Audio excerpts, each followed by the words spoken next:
Shalom, selamat pagi Bapak Ibu Saudara jemaat yang dikasihi Tuhan. Bagaimana kabarnya pada hari ini? Saya yakin dan percaya kita semua dalam keadaan yang sehat, penuh sukacita dan juga diberkati Tuhan. Selamat datang Bapak Ibu Saudara di ibadah online gereja GPDI Maranatha Malang. Sebentar kita akan bersama-sama menyiapkan hati dan pikiran kita untuk memuji Tuhan. Kita akan bersama-sama menyembah Tuhan dan juga mendapatkan berkat dari firman Tuhan. Jangan lupa Bapak Ibu Saudara untuk menyiapkan Alkitab dan juga buku catatan. Untuk sebentar kita akan mencatat setiap firman yang akan dibagikan. Mari sebelum kita memulai ibadah online kita pada hari ini, saya mengajak kita semua untuk bersatu hati di dalam doa. Terima kasih Tuhan Yesus untuk kesempatan yang Tuhan sudah beri kepada kami Tuhan. Kami boleh beribadah pada saat ini Tuhan dimanapun kami berada. Kami percaya urapan dan lawatan kuasa Tuhan menyertai kami Tuhan. Kami serahkan ibadah ini dari awal pertengahan sampai akhirnya ke dalam tangan Tuhan. Kami percaya Tuhan sanggup mengadakan pertolongan dan mujizat bagi setiap kehidupan kami. Terima kasih Tuhan, hanya di dalam nama Tuhan Yesus Kristus kami percaya, berdoa dan mengucap syukur. Haleluya, amin. Selamat beribadah, Tuhan Yesus memberkati. Haleluya. Mari kita mulai ibadah pada pagi hari ini. Ada kuasa di dalam namanya. Haleluya.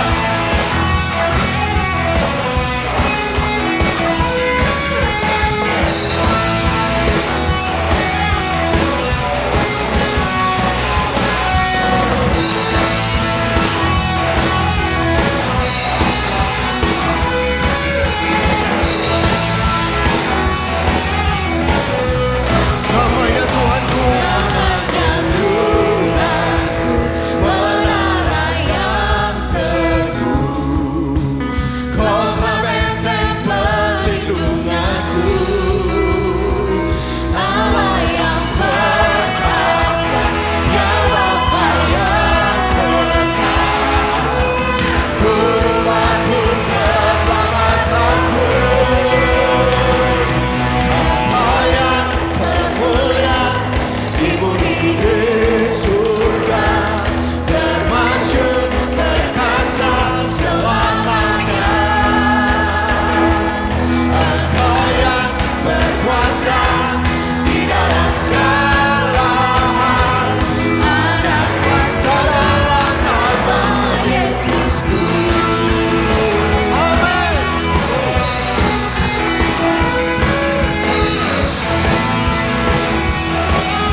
segala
Kami sungguh rindu Tuhan untuk mengerti setiap rencana, karena kami percaya rencanamu adalah rencana yang indah di dalam hidup kami. Rancanganmu adalah rancangan yang penuh dengan damai sejahtera buat hidup kami.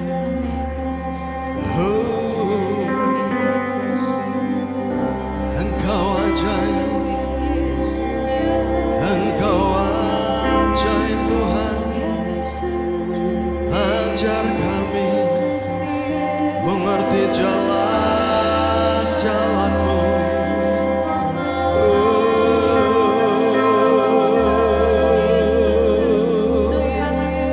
Yesus, haleluya. Ajar kami Tuhan, ajar kami Tuhan.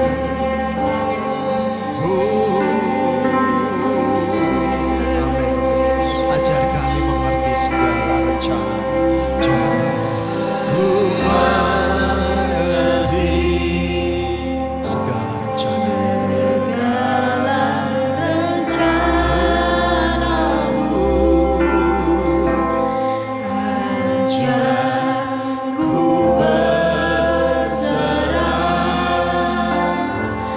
Hanya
bersandar kepadamu, kami mau bergantung kepadamu Tuhan. Kami tahu Engkau sanggup, Engkau sanggup, Engkau sanggup.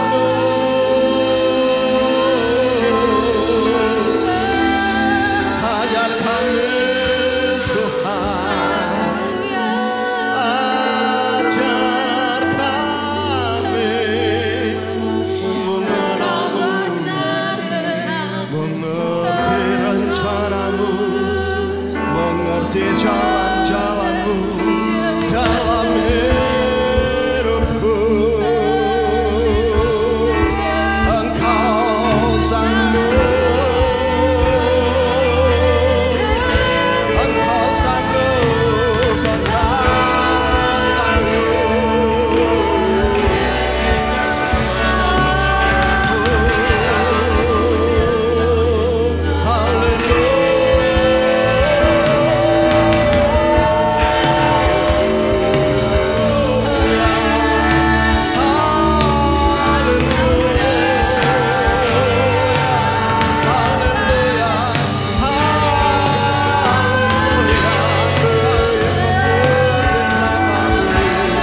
Kami menyembahmu, kami beriman kepadamu.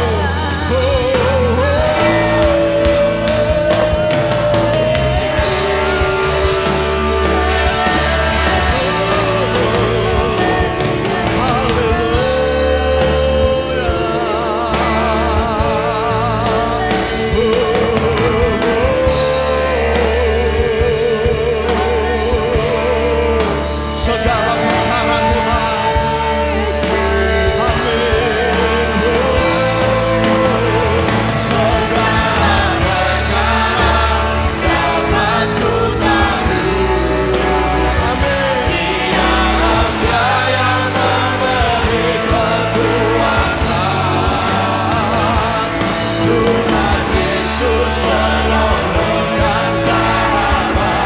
Ku tak percaya, tetap percaya, Tuhan setia.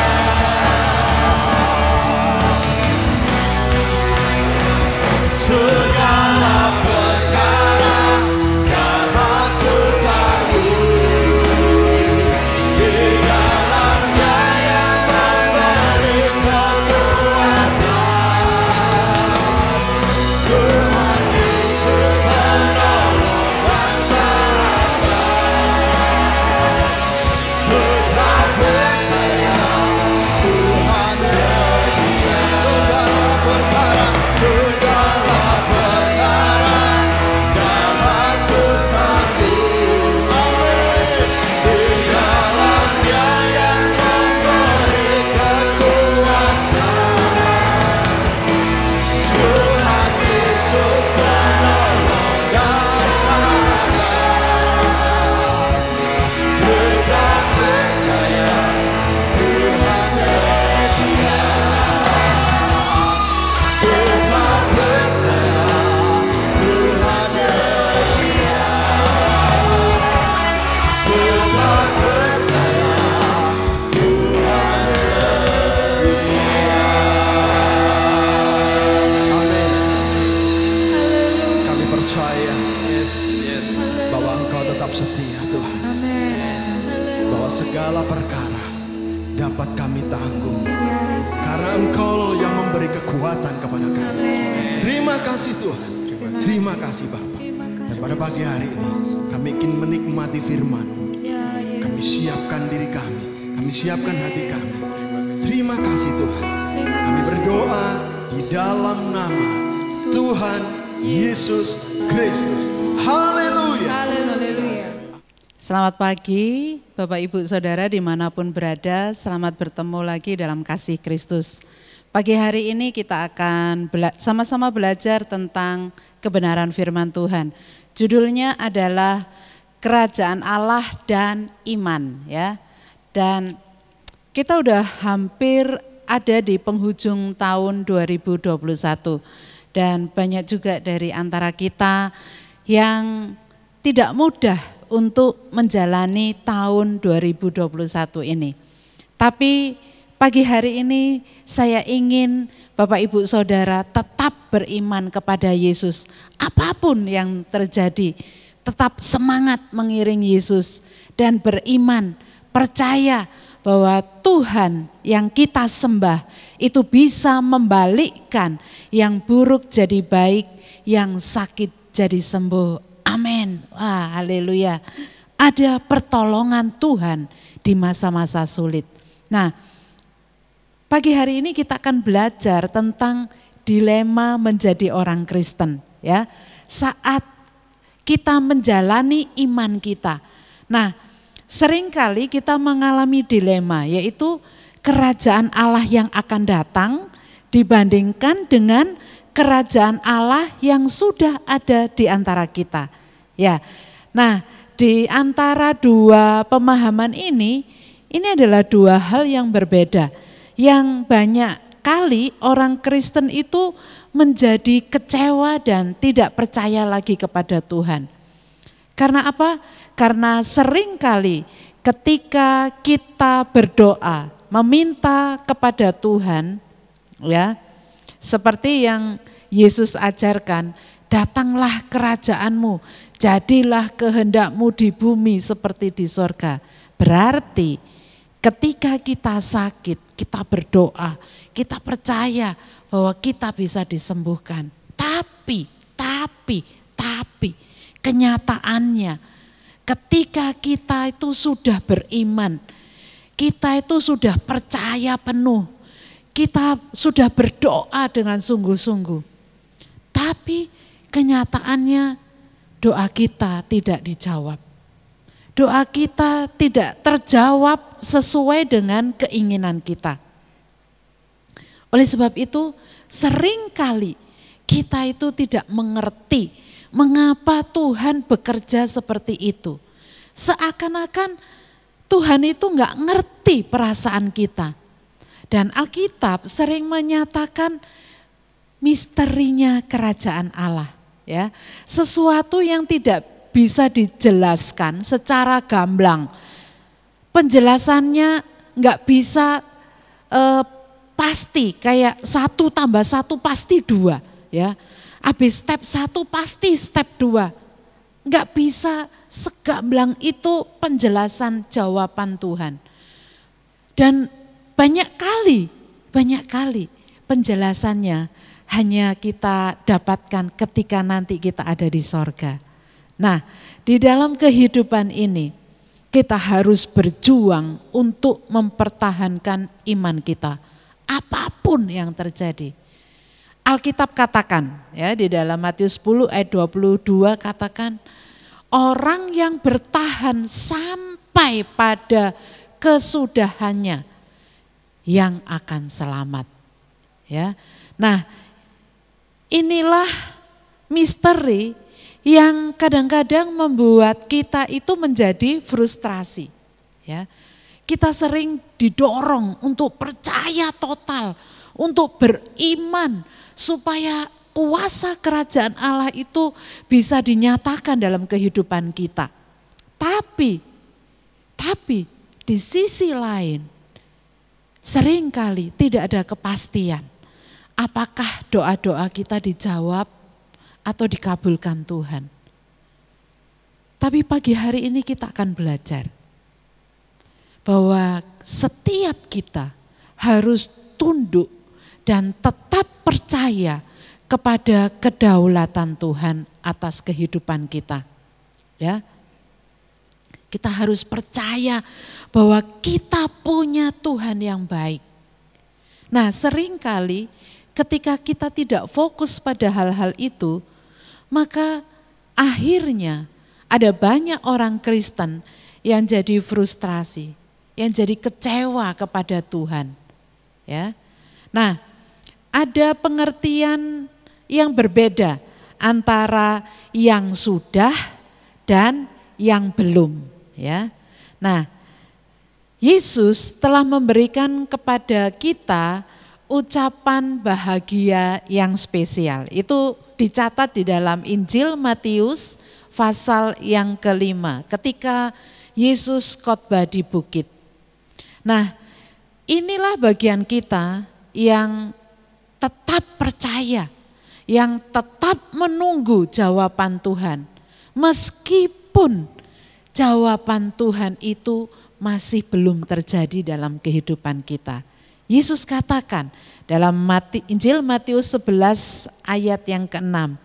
Injil Matius 11 ayat yang ke-6 katakan, dan berbahagialah orang yang tidak menjadi kecewa dan menolak aku. Ya, nah, merasa kecewa dan menjadi kecewa itu dua hal yang berbeda. Merasa kecewa itu kalau keinginan kita tidak terwujud, ya. Tapi jangan pernah menjadi kecewa kepada Tuhan dan akhirnya menolak Tuhan. Nah, saat Yesus memberitakan tentang ucapan bahagia ini, saat itu Yohanes Pembaptis itu sedang ada di dalam penjara. Ya, dan Yohanes Pembaptis dia mengutus murid-muridnya untuk menemui Yesus, untuk menanyakan apakah Yesus itu Mesias yang sesungguhnya, yang sudah dinubuatkan selama ini. Nah, rupa-rupanya Yohanes Pembaptis itu punya sedikit keraguan terhadap Mesias, ya. Kita akan baca dalam Injil Matius pasal 11 ayat 2 dan 3. Di dalam penjara Yohanes mendengar tentang pekerjaan Kristus. Lalu menyuruh murid-muridnya bertanya kepadanya, "Engkaukah yang akan datang itu, atau haruskah kami menantikan orang lain?" Ya, saudara lihat. Rupanya Yohanes Pembaptis sedang mengalami keraguan tentang apakah Yesus Kristus itu yang Mesias, yang dinubuatkan sebagai Mesias. Ya, kalau dipikir-pikir, kenapa seorang hamba Tuhan yang begitu dahsyat imannya, ya, si Yohanes Pembaptis ini, dia bisa mengalami keraguan sampai begini. Oleh sebab itu, ini menjadi pelajaran buat setiap kita. Sehebat-hebatnya iman kita, kalau tidak hati-hati, kita pun kadang-kadang bisa meragukan Tuhan. Kita pun kadang-kadang bisa kecewa dengan Tuhan. Dan kalau kita tidak hati-hati, ketika kita kecewa, maka kita akan menolak Tuhan Yesus. Ya, oleh sebab itu hati-hati dengan hati kita. Tetaplah fokus kepada Yesus Kristus untuk tetap percaya, untuk tetap mengasihi Yesus. Nah, kita kembali ke Yohanes Pembaptis, ya. Yohanes sedang mengalami keraguan. Kenapa? Ya, karena di dalam pikiran orang Yahudi, berdasarkan nubuatan-nubuatan selama ini, yang mereka semua percaya seorang Mesias yang akan datang itu, dia adalah tokoh yang bisa membebaskan bangsa Israel dari penjajahan Romawi dan akan mendirikan kerajaan yang baru seperti kerajaan Daud dulu, ya. Nah, tokoh Mesias yang mereka percayai yang akan datang ini, itu bukan hanya berkuasa, hebat, dan penuh dengan mujizat, tapi dia juga akan memimpin kerajaan yang baru dan sekaligus juga mengembalikan kemuliaan kerajaan Allah itu di muka bumi ini. Nah, ini adalah gambaran kerajaan Allah menurut pemikiran Yohanes Pembaptis saat itu, dan juga tentunya semua orang Yahudi. Tapi pada saat mereka melihat Yesus, ya, saat itu Yesus tidak melakukan apa-apa sesuai dengan gambaran dalam pikiran mereka. Yesus juga tidak membebaskan Yohanes Pembaptis yang saat itu ada dalam penjara karena kekejian Raja Herodes yang secara tidak adil memenjarakan dia. Jadi waktu itu tidak ada indikasi pengembalian kembali gambaran kerajaan Allah itu seperti dulunya. Ya. Yohanes Pembaptis juga melihat tidak ada figur seperti Raja Daud seperti dulunya, ya. Dan saat itu Yohanes Pembaptis dia mulai ragu karena tokoh Mesias ini tidak sesuai dengan gambarannya, ya. Nah, mari kita pelajari. Kemudian Yesus menjawab, kalau kita baca di dalam Injil Lukas pasal 7, di dalam Injil Lukas pasal 7, di situ di ayat yang ke-22 ya. Lukas 7 ayat yang ke-22 dikatakan,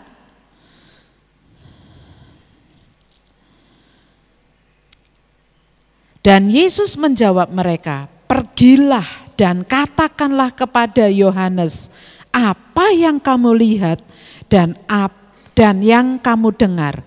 Orang buta melihat, orang lumpuh berjalan, orang kusta menjadi tahir, orang tuli mendengar, orang mati dibangkitkan, dan kepada orang miskin diberitakan kabar baik. Nah, ini rupanya juga menjadi kefrustrasian setiap orang Kristen, ya. Setiap kali kita berdoa kepada Tuhan, seakan-akan Tuhan itu tidak pernah memberikan jawaban langsung. Ya, kita itu enggak pernah tahu jawaban yang pasti dari Tuhan. Nah, apa maksud Yesus ketika dia memberi jawaban seperti ini ya? Seperti yang disebutkan di ayat yang kita baca ini. Maksudnya adalah Yesus itu sedang memberikan penjelasan kepada mereka arti dari kerajaan Allah yang sudah datang. Karena dalam pikiran mereka, kerajaan Allah itu pasti seperti zaman Raja Daud dulu. Dan itu akan kembali lagi. Tapi dalam tujuan Tuhan, itu akan terjadi nanti atau di masa yang akan datang. Ya, jadi maksud Yesus tentang kerajaan Allah yang sudah datang, itu adalah penggenapan kerajaan Allah. Yaitu ada kuasanya, orang buta bisa melihat, ya, kusta menjadi tahir, orang tuli mendengar, orang mati dibangkitkan, dan kepada orang miskin diberitakan kabar baik. Tapi orang Yahudi dan Yohanes Pembaptis ini kan punya pemikiran tentang kerajaan Allah yang lain. Yang mereka berpikir bahwa itu seperti kerajaan Allah yang sempurna. Ya. Dan akhirnya banyak orang merasa kecewa kepada Tuhan. Nah, seorang Yohanes Pembaptis, dia sempat mengalami keresahan ini, ya, dan dia menjadi ragu atas identitas Yesus sebagai Mesias. Karena Yohanes Pembaptis saat itu dia sedang ada di dalam penjara, itu sebabnya dia agak-agak kecewa dengan Yesus, ya. Karena Yesus tidak membebaskan dia dari penjara. Itu sebabnya di ayat yang ke-6, kita kembali ke Injil Matius ya. Matius 11 ayat yang ke-6, Yesus memberi pernyataan. Dan berbahagialah orang yang tidak menjadi kecewa dan menolak aku. Nah, pertanyaannya, bagaimana caranya supaya iman kita itu dikuatkan untuk menjalani kehidupan ini? Bagaimana caranya ketika kita tidak menerima jawaban yang jelas atas masalah-masalah yang kita hadapi? Yang nomor 1, Tuhan percaya kepadamu lebih dari kamu percaya pada dirimu sendiri. Saya ulangi, Tuhan percaya kepadamu lebih daripada kamu percaya pada dirimu sendiri. Nah, kita lihat setelah murid-murid Yohanes Pembaptis itu bertanya dan mendapat jawaban Yesus yang enggak jelas ya jawabannya Yesus yang GJ. Terus mereka pulang, murid-murid ini pulang. Ketika murid-murid Yohanes pulang, lalu Yesus mengumpulkan murid-muridnya dan dia berkata di ayat yang ke-7, Injil Matius 11 ayat yang ke-7. Injil Matius 11 ayat yang ke-7, setelah murid-murid Yohanes pergi, mulailah Yesus berbicara kepada orang banyak itu tentang Yohanes. Untuk apakah kamu pergi ke padang gurun melihat buluh yang digoyang-goyang angin kian kemari? Ya. Dan ya, di ayat yang ke-11 dikatakan, aku berkata kepadamu, sesungguhnya di antara mereka yang dilahirkan oleh perempuan tidak pernah tampil seorang yang lebih besar daripada Yohanes Pembaptis. Namun yang terkecil dalam kerajaan sorga lebih besar daripadanya. Ya. Nah, Yohanes Pembaptis meragukan dirinya sendiri. Tapi di mata Yesus, ya, Yohanes Pembaptis adalah nabi yang terbesar yang pernah lahir di saat itu. Bayangkan, saat kita ragu kepada Tuhan, Tuhan tidak pernah ragu terhadap kita. Ya, saat kita marah kepada Tuhan, Tuhan tidak pernah marah kepada kita. Tuhan juga tidak pernah kecewa dengan kita. Dalam 2 Timotius 2 ayat yang ke-13 dikatakan, jika kita tidak setia, Dia tetap setia, karena Dia tidak dapat menyangkal dirinya. Wow, luar biasa. Katakan ke tetangga, Tuhan tetap setia. 2, 3. Ya. Nah, ketika saudara merasa sudah tidak berdaya lagi, maka taruhlah imanmu kepada Yesus. Jadikan Dia sebagai penebusmu. Jadikan Yesus sebagai penebusmu. Mari katakan bersama, 2, 3. Jadikan Yesus sebagai penebusmu. Ya. Nah, oleh sebab itu datang ke gereja tujuannya adalah supaya lebih intim dengan Yesus, ya. Supaya lebih hubungannya itu lebih dekat lagi dengan Yesus. Nah, kalau cewek-cewek dia pasti lebih paham tentang hal ini, ya. Contohnya, cewek itu selalu bilang ke cowoknya, buktikan dong cintamu kalau kamu mengasihiku, ya kan? Nah, kalau intim dengan Yesus, maka Yesus akan menjadi penebus saudara. Oleh sebab itu, berikan hidup saudara kepadanya. Percaya kepada Yesus. Yesus adalah Tuhan dalam hidup kita. Dan kita akan belajar untuk melepaskan kendali atas hidup kita dan menyerahkannya kepada Yesus. Ya, tapi kalau saudara hanya menganggap Yesus sebagai figur atau tokoh yang harus diteladani, maka fokus saudara itu hanya kepada apa yang Yesus lakukan. Ya, maka saya juga harus melakukan. Nah, kalau fokus kita itu hanya kepada apa yang pernah Yesus lakukan, kadang-kadang sulit untuk kita tiru. Ya. Tapi kalau kita punya hubungan yang intim dengan Yesus, maka Dia yang akan membawa kita keluar dari masalah kita. Dan percaya bahwa Yesus bisa memutarbalikkan keadaan yang buruk menjadi kebaikan bagi setiap kita. Yang percaya katakan amin. Ya, lakukan yang firman Tuhan perintahkan kepada kita. Tapi juga harus percaya sepenuhnya kepada Tuhan. Yang nomor 2, ada mahkota kehidupan bagi mereka yang hidup dalam masa sudah atau belum ini, ya. Ya. Nah, apa sih artinya sudah atau belum? Nanti saya jelaskan, ya. Dalam kitab Ibrani di situ dituliskan tentang tokoh-tokoh pahlawan iman yang sudah mati, ya. Tapi saat mereka mati, ternyata mereka itu tidak mendapat jawaban doa mereka, ya. Mereka semua mati dalam iman, bukan mati karena kecewa dan menolak Tuhan. Kita akan baca dalam Ibrani 11 ayat 35 sampai 40, ya.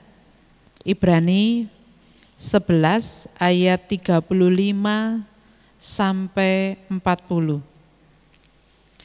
Ibu-ibu telah menerima kembali orang-orangnya yang telah mati, sebab dibangkitkan. Tetapi orang-orang lain membiarkan dirinya disiksa dan tidak mau menerima pembebasan, supaya mereka beroleh kebangkitan yang lebih baik. Ada pula yang diejek dan didera, bahkan yang dibelenggu dan dipenjarakan. Mereka dilempari, digergaji, wow, ya luar biasa. Dibunuh dengan pedang. Mereka mengembara dengan berpakaian kulit domba dan kulit kambing, sambil menderita kekurangan, kesesakan, dan siksaan. Ya. Nah, ayat yang ke-38, dunia ini tidak layak bagi mereka. Mereka mengembara di padang gurun dan di pegunungan, dalam gua-gua dan celah-celah gunung. Dan ayat 39, dan mereka semua tidak memperoleh apa yang dijanjikan itu, sekalipun iman mereka telah memberikan kepada mereka suatu kesaksian yang baik. Sebab Allah telah menyediakan sesuatu yang lebih baik bagi kita. Tanpa kita, mereka tidak dapat sampai kepada kesempurnaan. Ya. Nah, di sini Alkitab jelas memberitahukan kepada kita kerisauan tentang sudah dan belum ini, ya. Jadi ini adalah suatu bagian dari kehidupan iman kita. Pada saat kita menjalani kehidupan ini di muka bumi ini. Oleh sebab itu jangan kaget, jangan tersandung oleh karena doa kita tidak terjawab. Kenapa? Karena orang-orang seperti ini akan diberikan hadiah yang sangat spesial bagi mereka, yaitu mahkota kehidupan. Yakobus 1 ayat 12 dikatakan, berbahagialah orang yang bertahan dalam pencobaan, sebab apabila ia sudah tahan uji, ia akan menerima mahkota kehidupan yang dijanjikan Allah kepada barang siapa yang mengasihi Dia. Jadi ada mahkota kehidupan yang dijanjikan kepada setiap kita yang bertahan dalam pencobaan. Ya, ayat ini katakan seperti itu. Yang sudah tahan uji, ya, yang bertahan dalam pencobaan. Siapa yang mau bertahan dalam pencobaan? Wow, haleluya. Saudara dapat mahkota kehidupan, ya. Tapi siapa yang mau bertahan untuk mendengarkan firman Tuhan? Ya, terima kasih ya. Nah, kita lihat kuncinya di sini, yaitu di ayat ini katakan, dia akan menerima mahkota kehidupan yang dijanjikan Allah kepada barang siapa yang mengasihi Dia. Ya, jadi kalau kita mau tahan uji, mungkin ada di antara Bapak Ibu sekalian yang mendengarkan di rumah, sedang ada dalam ujian, sedang ada dalam kesakitan. Kalau kita mau tahan uji, di dalam kesesakan kita. Syaratnya apa? Ternyata ayat ini mengatakan syaratnya hanya satu. Wow, puji Tuhan, syaratnya enggak banyak ya. Syaratnya satu. Kita harus lebih lagi mengasihi Yesus. Ya, ada ayat yang katakan dalam 1 Korintus 12 ayat 13 katakan iman, pengharapan dan kasih, dan yang paling besar di antaranya ialah kasih. Nah, kita teringat akan satu tokoh di dalam Alkitab, dalam Perjanjian Lama, namanya Abraham. Abraham dikenal sebagai bapak iman. Tapi Tuhan memberikan pencobaan yang paling berat kepada Abraham, yaitu ujian kasih. Ya. Nah, kalau kita ingin tahan uji, maka kasih kita juga harus diuji. Ya. Dan kalau kita ingin tahan dalam pencobaan, kasih kita kepada Tuhan juga harus dikuatkan. Nah, di dalam Kejadian 22 ayat yang pertama dikatakan, setelah semuanya itu Allah mencoba Abraham. Ia berfirman kepadanya, Abraham, lalu sautnya, ya Tuhan. Ayat 2, firman-Nya, ambillah anakmu yang tunggal itu, yang engkau kasihi, yakni Ishak. Pergilah ke tanah Moria dan persembahkanlah dia di sana sebagai korban bakaran pada salah satu gunung yang akan kukatakan kepadamu. Nah, saat itu Abraham itu sebenarnya sudah mencapai masa pensiun, ya. Dan semua yang Tuhan janjikan untuk Abraham itu sudah terjadi dan sudah digenapi. Dan ini adalah momen di mana seharusnya Abraham itu bisa rileks, santai, ya. Dia bisa keliling dunia mungkin ya, pergi ke Jogja atau ke Bali, kemudian dia bisa istirahat. Nah, seharusnya dia nggak perlu lagi untuk berjuang, karena semuanya itu sudah digenapi. Dan dia sekarang udah jadi orang kaya, dia sudah mendapatkan janji tentang anak, dia bisa dapatkan Ishak. Tapi hari itu Tuhan menguji Abraham dengan meminta anaknya Ishak, ya, supaya dipersembahkan sebagai korban bakaran. Nah, apakah saudara tahu apa artinya semuanya ini? Artinya mau nggak mau harus mulai lagi dari nol, ya. Nah, pakar Alkitab mengatakan bahwa umur Ishak itu bukan masih kecil, dia umur 5, 6 tahun atau mungkin 10 tahun. Yang ketika diikat, ya, ketika dia diikat jadi akan dipersembahkan jadi korban bakaran, ayo tak kasih permen aja ya, kita mau main-main api, dia bisa dibohongin. No, pakar Alkitab katakan umur Ishak itu kira-kira udah 35 tahun. Artinya dia bukan anak kecil lagi yang bisa dibohongi. Dan Abraham taat kepada Allah, demikian juga dengan Ishak. Ishak taat kepada Allah. Abraham percaya bahwa Tuhan mampu membangkitkan Ishak, ya. Dan siapa yang setuju kalau Abraham juga harus lebih dulu punya hati yang kuat untuk menusukkan pisau itu kepada Ishak, ya.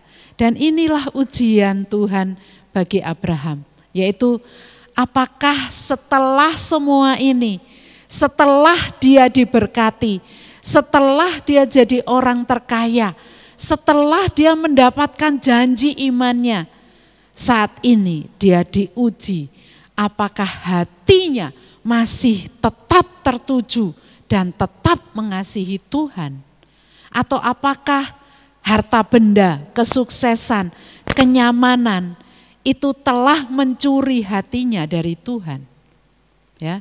Apakah Tuhan masih menjadi sumber hidupnya, atau Tuhan sudah direduksi menjadi penyedia belaka, ya. Nah, bagaimana dengan saudara? Setelah Tuhan memberkati saudara, apakah Tuhan hanya menjadi penyedia segala keperluanmu, atau Tuhan tetap menjadi yang utama, yang menjadi sumber hidup saudara? Ya, banyak orang berkata, kenapa ya? Kayaknya Tuhan itu kejam banget dengan mencobai Abraham seperti itu.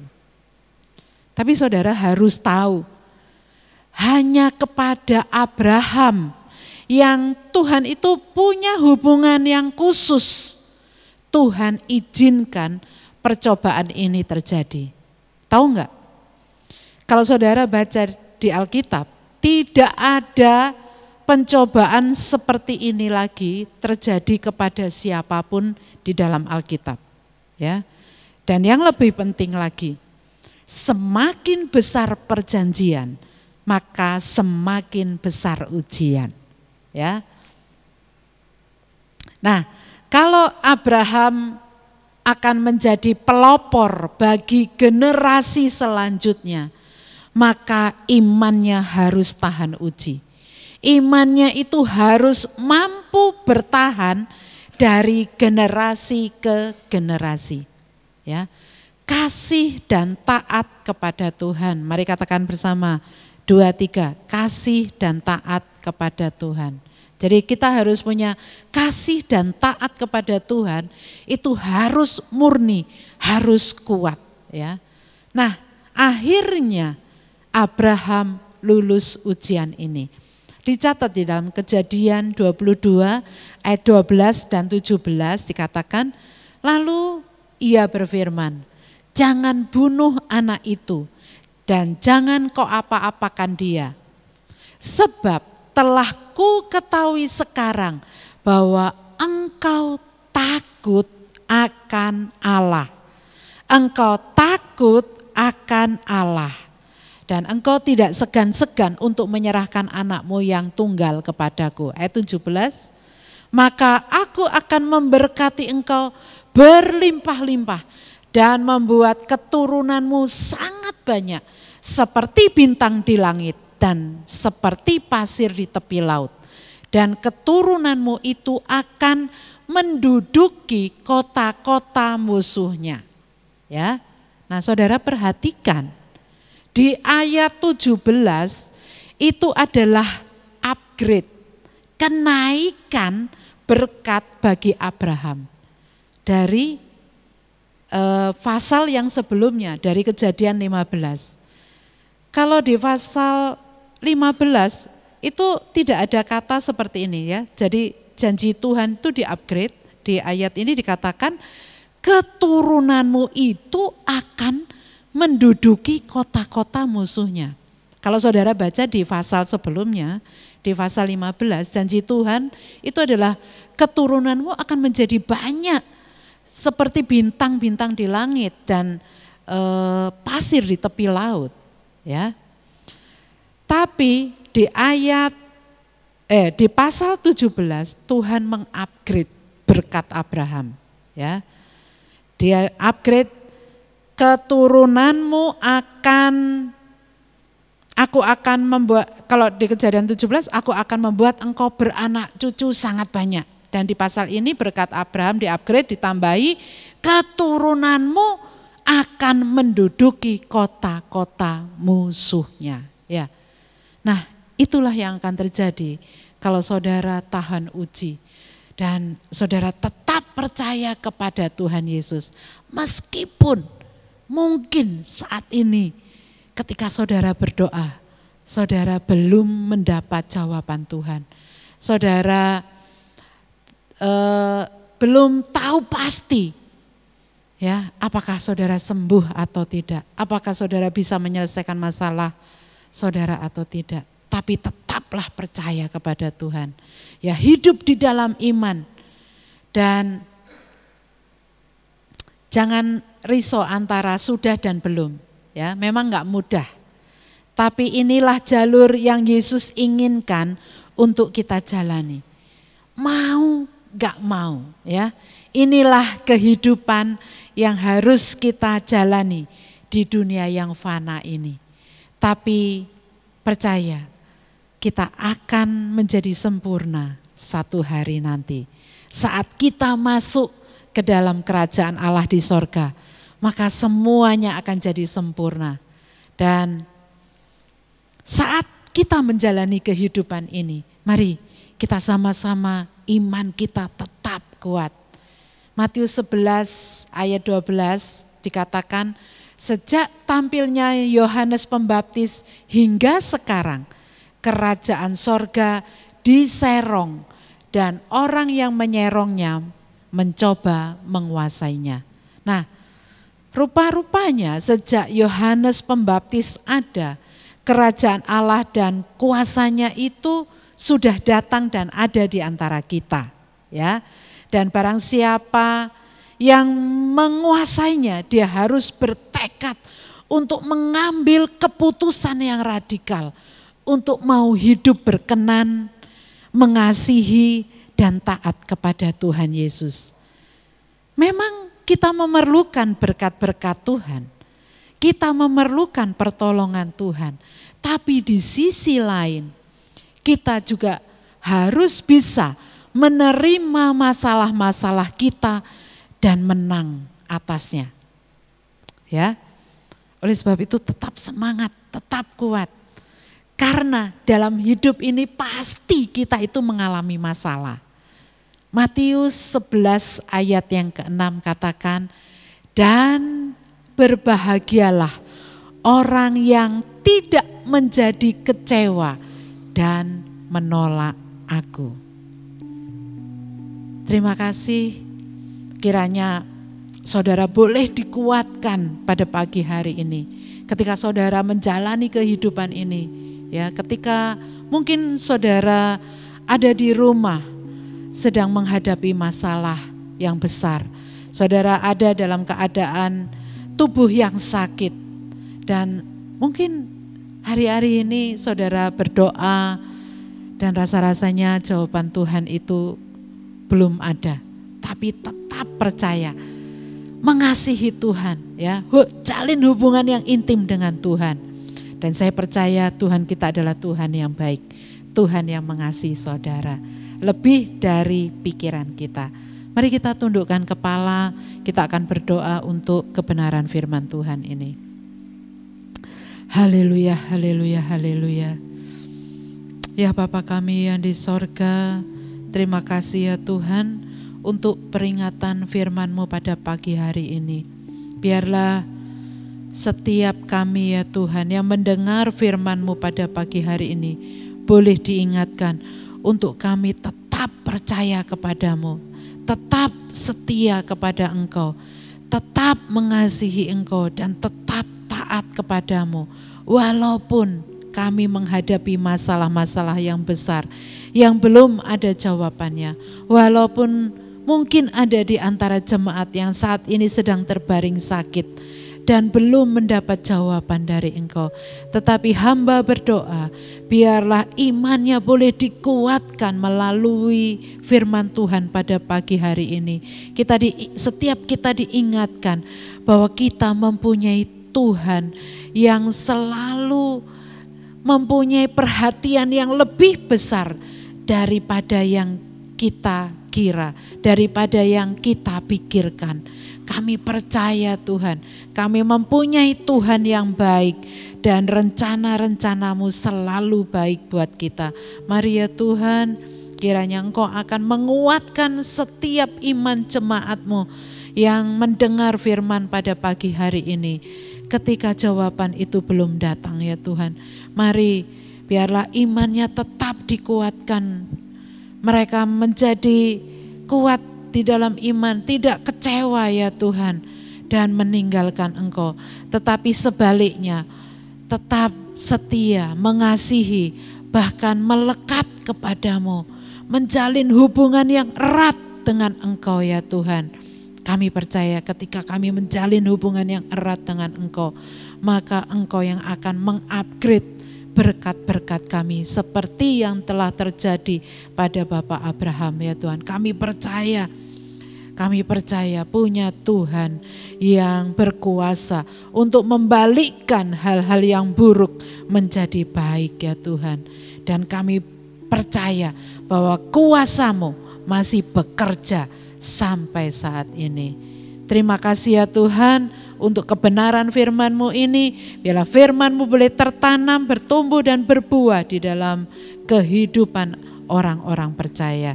Kami terima firman-Mu hanya di dalam nama Tuhan Yesus Kristus. Mari semua yang percaya katakan amin. Terima kasih, Tuhan memberkati.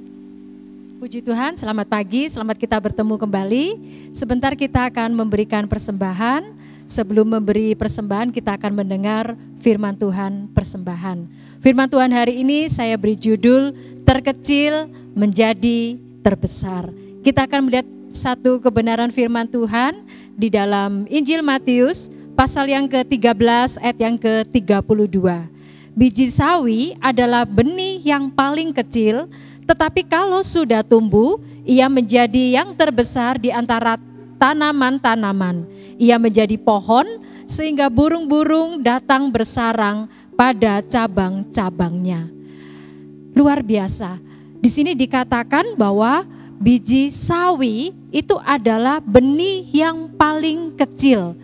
Tetapi kalau sudah tumbuh, biji sawi ini bisa menjadi tanaman atau pohon yang terbesar di antara tanaman-tanaman yang lain. Kalau kita melihat di dalam dunia ini, seringkali yang kecil, apalagi yang terkecil itu seringkali dianggap tidak berarti, seringkali dianggap remeh, seringkali dianggap bahwa yang kecil itu sesuatu yang tidak bisa atau tidak ada gunanya. Tetapi kalau kita melihat dari kebenaran firman Tuhan ini, kita belajar bahwa biji sesawi saja dikatakan itu adalah benih yang paling kecil. Tetapi bukan berarti ketika dia menjadi benih yang paling kecil, dia kemudian tidak mengalami progres. Bukan berarti ketika dia menjadi benih yang paling kecil, tidak ada harapan lagi untuk berkembang. Tetapi dikatakan oleh firman Tuhan, sekalipun biji sesawi itu benih yang paling kecil, kalimat berikutnya mengatakan kalau ia sudah tumbuh, dia menjadi pohon atau tanaman yang terbesar dibandingkan dengan tanaman yang lainnya. Luar biasa sekali. Jadi di sini kuncinya adalah kalau ia sudah tumbuh. Kalau sudah tumbuh, yang terkecil itu mempunyai peluang, mempunyai kesempatan untuk berkembang menjadi besar, bahkan menjadi yang terbesar. Kita akan melihat satu ayat yang akan menjelaskan tentang hal ini di dalam 1 Korintus pasal yang ketiga ayat yang ke-7. Di sana dikatakan, karena itu yang penting bukanlah yang menanam atau yang menyiram, melainkan Allah yang memberi pertumbuhan. Jadi tidak masalah sekalipun itu benihnya kecil, bahkan dikatakan benih yang terkecil. Tetapi jika sudah tumbuh, dan dijelaskan oleh 1 Korintus pasal 3 ayat yang ke-7, kalau sudah tumbuh dan yang memberi pertumbuhan itu adalah Tuhan, maka dikatakan yang terkecil itu akan mendapat peluang, mendapat kesempatan untuk dia berkembang terus sampai dia menjadi yang terbesar. Saya suka dengan ayat ini karena di terjemahan lain menjelaskan Allah yang memberi pertumbuhan ini adalah Allah yang memberikan pertumbuhan yang supranatural. Jadi dari penjelasan ini kita bisa mengerti mengapa yang tadinya terkecil itu berkembang, bukan cuma sekedar berkembang, progres menjadi besar, tetapi menjadi yang terbesar karena di sana dikatakan, dijelaskan Allah kita adalah Allah yang memberi pertumbuhan, dan pertumbuhan yang Allah berikan itu adalah pertumbuhan yang supranatural. Sehingga yang kecil, bahkan yang terkecil itu, karena pertumbuhan supranatural dari Allah, dia bukan cuma menjadi pertumbuhan yang sedang-sedang saja, bukan cuma menjadi pertumbuhan yang besar saja, tetapi dia menjadi bertumbuh, berkembang, bahkan menjadi yang terbesar di antara yang lainnya. Saya teringat kepada kisah ketika Yesus memberi makan 5.000 orang, banyak sekali. Mulai dari apa? Yang kecil, 5 roti, 2 ikan dari persembahan seorang anak kecil. Tetapi ketika Allah yang memberi pertumbuhan, dan pertumbuhan yang dari Tuhan adalah pertumbuhan yang supranatural, dikatakan oleh Alkitab, dari yang kecil, yang Filipus berkata, seseorang saja mendapat sepotong kecil pun tidak akan cukup 5 roti dan 2 ikan ini. Tetapi Allah kita, Allah yang memberi pertumbuhan supranatural, membuat yang kecil, yang terkecil itu menjadi terbesar. Dikatakan semua orang makan dengan kenyang, bahkan ada sisanya 12 bakul penuh. Itulah Allah kita yang kecil tetapi menerima pertumbuhan supranatural dari Allah akan menjadi yang terbesar.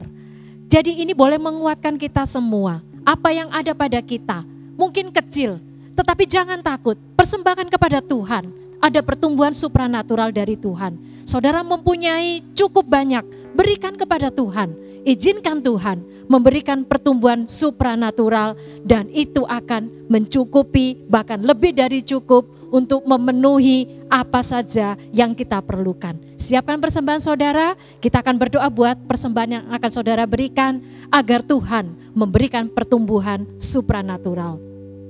Bapa, terima kasih Tuhan untuk waktu ini. Kami boleh memberikan persembahan Tuhan. Apapun yang ada pada kami, entah itu kecil, entah itu banyak Tuhan. Tetapi janji firman-Mu adalah Tuhan yang akan memberikan pertumbuhan supranatural kepada setiap apa yang akan kami berikan kepadamu. Terima kasih karena kami punya Allah yang luar biasa, Allah yang memberikan pertumbuhan supranatural terhadap apa saja yang kami taburkan. Terima kasih Bapa di surga, berkati setiap persembahan dari anak-anak-Mu. Buat berlipat kali ganda sesuai dengan janji firman-Mu. Karena Allah kami adalah Allah yang melipat gandakan, memberikan pertumbuhan supranatural terhadap apa saja yang kami berikan kepada Engkau. Terima kasih Bapa, berkati semuanya, dan kami akan memberi dengan penuh sukacita, dengan ucapan syukur di dalam nama Tuhan Yesus Kristus. Mari semua pemberi berkata amin. Puji Tuhan, Tuhan memberkati persembahan saudara sekalian. Ya, puji Tuhan. Mari Bapak Ibu Saudara yang dikasihi Tuhan, kita akhiri ibadah online pada pagi hari ini. Saudara bisa tundukkan kepala. Terima kasih Yesus. Kami bersyukur buat kasih-Mu, penyertaan Tuhan setiap hari dan selalu baru bagi jemaat Tuhan. Ibadah online sebentar akan kami akhiri. Tuhan bentuk karakter jemaat sesuai dengan kebenaran firman Tuhan. Haleluya. Memberkati jemaat Tuhan yang sudah mengikuti ibadah pada pagi hari ini, demikian juga tamu-tamu yang sudah sama-sama mengikuti ibadah. Terima kasih. Memberkati seluruh pelayan yang ada, berkati juga setiap jemaat yang sudah memberi persembahan juga persepuluhan. Terima kasih. Diberkati setiap usahanya, toko, sekolah, kuliah, semua untuk kemuliaan nama Tuhan. Terima kasih Yesus, terima kasih. Mari kedangkan tangan kita. Terimalah berkat dari Allah Bapa, kasih karunia Tuhan Yesus Kristus, dan persekutuan Roh Kudus menyertai saudara sekalian mulai hari ini sampai Maranatha. Tuhan datang kembali. Dalam nama Tuhan Yesus Kristus kami sudah berdoa dan mengucap syukur.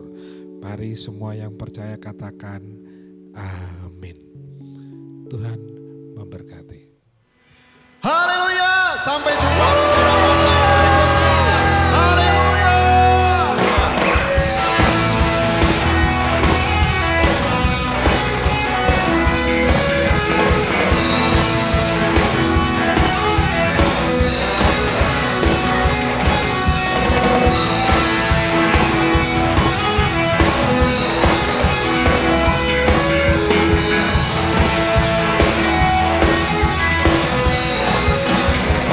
Namanya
Shalom Bapak Ibu Saudara, puji Tuhan kita baru saja mengikuti ibadah online Gereja GBDI Maranatha Malang pada hari ini.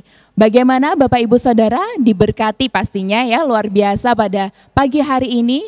Dan kalau Bapak Ibu Saudara diberkati, saya rindu juga untuk mengajak kita subscribe channel YouTube dan juga Facebook Gereja GBDI Maranatha Malang.